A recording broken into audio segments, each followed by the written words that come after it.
dizer aqui a partir de hoje, milhares desses pipeiros que vão ser unidos.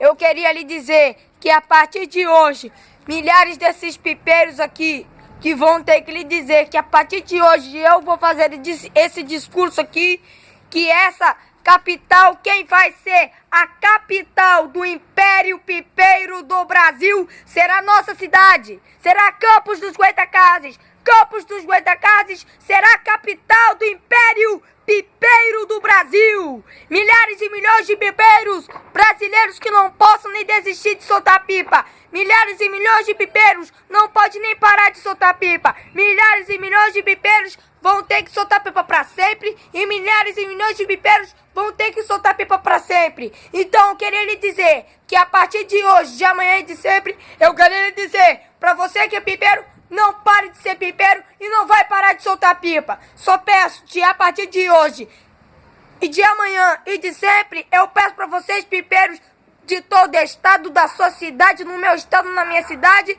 eu queria lhe dizer para você que é pipeiro, não vai desistir de ser pipeiro e não vai parar de soltar pipa. Então eu peço para lhe dizer que de hoje eu queria lhe dizer, só peço para vocês, pipeiros de todo estado, pipeiros da sua cidade e pipeiros de todo o Brasil. Pipeiros, não parem de ser pipeiro. Pipeiros, não parem de soltar pipa. Mas pipeiro que nunca desiste de ser pipeiro, ele vai ter que ser pipeiro para sempre. Obrigado.